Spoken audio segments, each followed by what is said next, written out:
Mes abonnés sont comme mes potes. D'accord? Pas d'accord? Pas d'accord. Ils me connaissent, mais ils connaissent mon travail. Je les vois pas, donc je peux pas dire c'est mes potes. Si j'ai vraiment quelque chose de triste ou quoi à raconter, je vais le raconter vraiment à mes amis. En fait, c'est des gens qui te suivent depuis des années.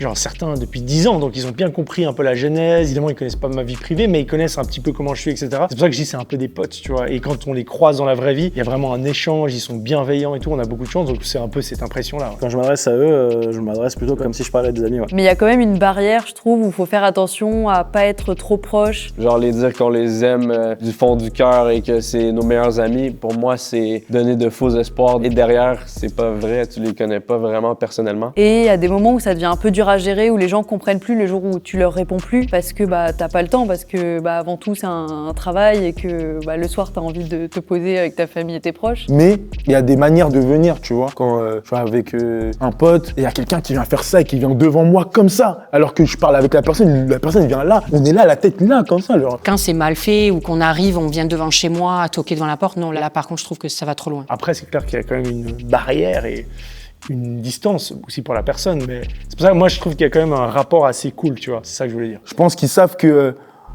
c'est que une fenêtre en fait, tu vois. Même si tu es habitué à voir nos vidéos, tu ne connais pas frérot, donc respect. Mais si tu veux parler, avoir des conseils, avoir autre chose, c'est avec plaisir. Le succès donne la grosse tête. D'accord? Pas d'accord? Non, je pense pas. Non, je pense pas. Pas d'accord pour moi. En fait, quand je vois le milieu, j'aurais envie de te dire d'accord. Mais on va pas commencer à donner des noms, après je suis dans la merde. Je pense que la notoriété ne doit jamais te rendre méchant. Ou alors c'est parce que t'es un con à la base. Pour moi, c'est la seule possibilité, tu vois. J'ai pas énormément de confiance en moi, donc ça a toujours resté comme ça et j'ai pas l'impression d'être plus important que les autres. Moi, j'ai commencé les réseaux sociaux à 25 ans, j'avais fait mes études de droit. J'ai mes amis, j'ai gardé la même cellule. Si je commence à prendre la grossette, c'est les premiers à me foutre une claque et à me dire qu'est-ce que tu fais là. Donc non, je prends pas la grossette. Mon quotidien, il est très basique. Ok, il y a plein de millions de vues, mais c'est moi qui conduis la voiture, c'est moi qui vais faire mes vidéos, c'est moi qui monte, il n'y a pas de hype, tu vois, rien n'a changé dans le sens que je suis tout le temps dans l'artisanal un petit peu, donc je reste très terre à terre, dans les galères de tournage où je suis tout seul avec des trépieds à porter mon matériel, ça te remet dans la réalité, tu vois, même si tu fais des millions de vues. Mais je pense que ça dépend des cas. Ça peut donner la grosse tête si tu grossis genre hyper vite. Genre si t'as une vidéo qui buzz et qui fait qu'en une semaine tu gagnes des centaines de milliers d'abonnés, peut-être pour certaines personnes qui sont soit trop jeunes, soit pas préparées, soit qui n'ont pas eu l'habitude de travailler beaucoup pour en arriver là, vont aussi peut-être un peu moins savourer ce succès et ça peut donner la grosse tête. Mais après, par contre, quand on m'envoie énormément d'amour sur tous ces réseaux sociaux, je sais que malheureusement c'est éphémère. Donc je vais pas me nourrir de ça, ça me fait plaisir sur le moment, mais je sais qu'un jour ça s'arrêtera, un bad buzz, un arrêt des réseaux sociaux, et on m'aimera plus. Enfin c'est triste, mais je dis pas que ça me fait rien, mais je sais que c'est sur le moment, donc je me dis ne prends pas la grosse tête. J'ai peur que tout s'arrête du jour au lendemain. Je suis pas d'accord. Ben, moi, je suis très anxieux en général, donc forcément, c'est une de mes peurs. Les réseaux sociaux, c'est un peu volatile. Il y a des gens qui disent que ça peut se terminer n'importe où. Je suis pas d'accord. J'essaierai toujours de me raccrocher à quelque chose qui me passionne pour en vivre, en tout cas pour faire ma vie. Bon, moi, je vais continuer à faire des vidéos. Ce qui va s'arrêter, c'est YouTube. C'est une plateforme. Peut-être je vais switcher sur la concurrence. Je dis pas que j'ai 12 plans établis dans ma tête, mais ça me fait pas peur vraiment. Ouais. Parce qu'il y a quand même cette peur-là, parce que c'est devenu aussi un travail. Donc si les réseaux s'arrêtent, je me dis qu'est-ce que je vais faire quoi du coup après. Personnellement, j'ai pas énormément d'expérience dans le milieu du travail ou dans les études, donc j'ai un peu tout misé là-dessus, donc ça fait un peu peur. Il y a du travail en tout cas, peut-être je retournerai dans l'ombre à être monteur et caméraman, ça ira très bien. Peut-être je produirais, je ferais le contenu pour un autre créateur jeune, etc. avec mon expérience, donc ouais, tu vois, moi ça me fait pas trop peur. Mais bon, c'est que c'est des fois avant de dormir, le dimanche soir, généralement c'est là où on se pose 10 000 questions, bon c'est le dimanche soir quoi. Donner un surnom à sa communauté, c'est ridicule. Ouais, dans la plupart des cas, je suis assez d'accord.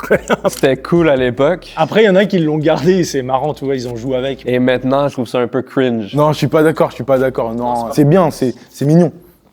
C'est pas que je veux braquer personne, mais non. Il y a certaines personnes qui réussissent à le faire, comme par exemple Squeezie, je trouve, qui réussit à le faire parce que c'est un peu avec du second degré. Ouais, les squeezos quoi. On va dire sur YouTube, ça leur fait plaisir parce qu'on fédère, on se retrouve tous ensemble, mais j'attache pas non plus une énorme importance là-dessus quoi. Après, c'est toujours un peu le ridicule assumé quoi. Ouais. Donc quand le ridicule assumé, c'est souvent une bonne idée. Mais ouais, c'est pas facile de trouver un bon nom de communauté quoi. Même moi j'ai essayé, ça marche pas quoi. Les moustachos, ça. Les mini JD ou un truc pourri et tout, et moi je suis pas très fort là-dedans, non, j'ai pas percé. Les Camillator ou je sais pas quoi. J'aurais pu les appeler les gurkeurs, mais non, vaut mieux pas. Ça fait un peu secte en plus, hein, en vrai. C'est très difficile d'accepter quand une vidéo flop. Ouais, d'accord.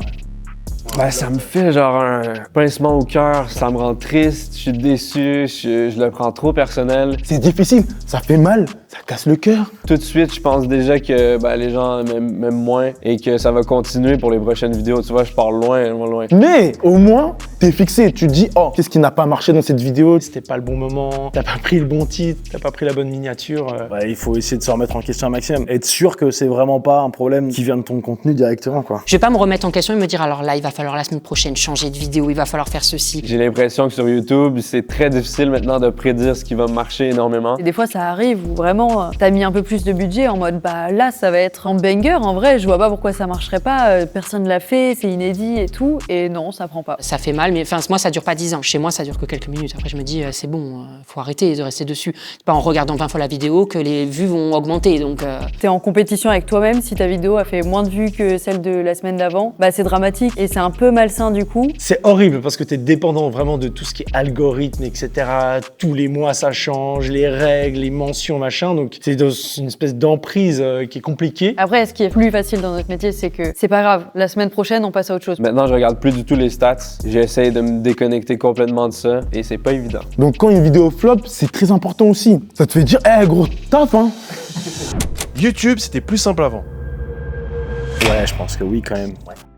Ouais, bah oui, c'était plus simple. C'est de plus en plus gros, des grosses prods, ça se télévise, je sais pas si c'est un mot, de plus en plus. Ça s'est professionnalisé. Il faut avoir une prod de ouf, il faut filmer avec du matos de ouf. Les gens s'entourent de grandes équipes, tandis qu'à l'époque, t'avais des vidéos Call of Duty, gameplay, les gens filmaient dans leur chambre et c'était les vidéos les plus vues. Il y avait moins de youtubeurs. Parce qu'avant, il y avait 15 personnes. Maintenant, il y a tellement de choses qui ont déjà été faites. Il faut les trouver, les concepts qui n'ont pas encore été réalisés. Si tu t'inspires des autres, ils vont dire, ah, mais lui, il avait déjà fait ça avant. Ah, tu vas avoir cette image-là? Réponds-moi, tu vas voir cette image-là? Va travailler tout de suite là. Mais en même temps, c'est bien parce que ça pousse les gens à se surpasser de plus en plus. Je pense qu'encore une fois, comme avec les stats, il faut trouver un équilibre et c'est le défi d'une vie. je vois pas que c'est plus difficile ou quoi. Pour moi, si on a une personnalité, quelque chose qui a un ajout, ça marchera. Après, si on se dit, oui, YouTube, c'est trop bouché, je vais pas y arriver, je vais pas gagner d'argent, autant même pas commencer. Il faut commencer parce que c'est une passion et parce qu'on aime ce qu'on fait. Sinon, ça marchera pas. Avec le temps, on devient insensible aux haters. Ah, pour ma part, ouais. Hein. Franchement, ça me fait plus rien, tu vois. C'est qui me donne de l'argent, donc au calme. Je trouve on prend du recul. Moi, je suis ultra sensible de tout, en fait. Insensible, blindé. Il y a toujours quelqu'un qui réussit à pointer ta plus grande insécurité et c'est ça le pire. Mais ce qui pourrait un peu me faire mal au cœur, c'est mon travail. Parce que moi, mes concepts, c'est vraiment mes petits bébés. Les commentaires genre insultes classiques, c'est pas grave. Mais vraiment, la chose que t'aimes pas de chez toi, qui est pointée par quelqu'un, ça, c'est très difficile. Ça a aucune valeur en fait. Le mec il dit, ah, c'était nul, c'est à chier. Ouais, mais c'est pas grave, regarde autre chose, tu vois. Enfin, Ça me fait rien. Parce que je me dis, c'est pas mes amis, c'est pas mes proches qui me remettent en question, quoi. C'est des personnes qui sont derrière leur écran et qui, en fait, sont même pas capables de le dire devant moi. Je touche du bois, il y a personne qui est venu devant moi en train de me dire, je t'aime pas. Et généralement, les gens qui critiquent sur Internet ou ceux qui sont très vénères, tu les rencontres dans la vie, ils sont totalement normaux, puis tu peux parler, etc. C'est hyper intéressant. Les commentaires, je les lis très peu. Ou je demande à quelqu'un de me filtrer un peu les commentaires et de me dire les trucs les plus intéressants. Faut toujours se focus sur la majorité silencieuse. C'est souvent celle-ci qui a apprécié la vidéo et que quelqu'un qui est content d'avoir vu une vidéo ne commande pas. Il est juste content de l'avoir vue.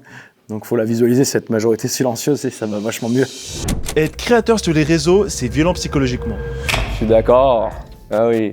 Parce que c'est beaucoup d'émotions extrêmes qu'une personne normale n'est pas nécessairement censée vivre. Il faut avoir un bon mental quand même parce qu'il y a beaucoup de choses à encaisser. Il faut bien comprendre que franchement, créer du contenu sur Internet, ça change tous les jours. Il n'y a rien qui est acquis et tu es tout le temps en train de te réinventer. Ça s'arrête jamais en fait. Donc tu es épuisé, tu vois. J'écris jusqu'à 5 heures pour trouver des concepts, des nouveaux concepts. T'es dans une course permanente vers la réussite, quoi. Une vidéo par semaine, c'est que du flux tendu. Notre passion, c'est notre travail. Donc c'est une très bonne fatigue.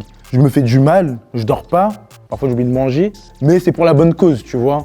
Parce que j'ai travaillé pour avoir ce travail et maintenant j'ai envie. Donc psychologiquement, c'est dur, mais c'est un bon dur. Quand tu tapes 1 million de vues, c'est trop cool, tu vois. 1 million, 2 millions, t'es là, ouais, mais il faut continuer.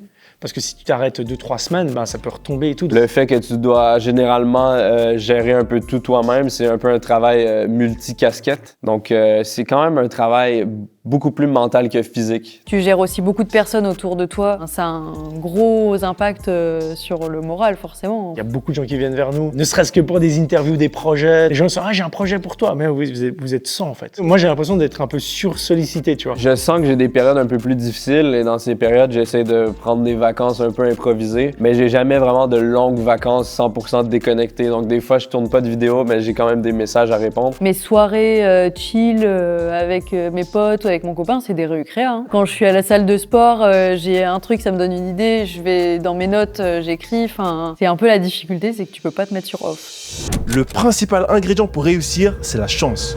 Absolument pas.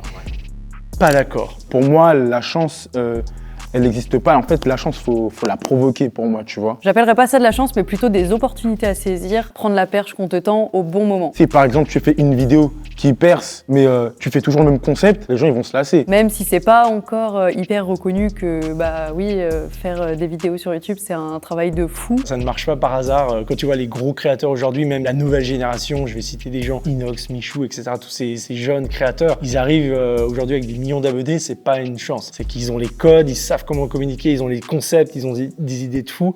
Et c'est comme ça qu'ils arrivent à faire des trucs de fou. Il faut accepter de faire pendant des années des vidéos toutes les semaines, tous les jours, sans que ça fasse de vues, sans que ça rapporte aucun argent. Et du coup, à côté, bah, soit travailler, soit aller en cours. Faut quand même tenir ce rythme, faut se faire violence les week-ends, les soirs, les nuits, dire non pour aller aux soirées, pour que plus tard, bah, ça paye si on a bien travaillé. C'est cool de s'attribuer son succès, mais il y a toujours quand même une part de chance et on peut pas 100% expliquer, en tout cas sur les réseaux sociaux. Il y a toujours la petite étincelle qui vient de la chance ou peut-être de l'algorithme. J'ai pas dit qu'il y avait pas de chance, j'ai dit que c'est pas l'ingrédient principal.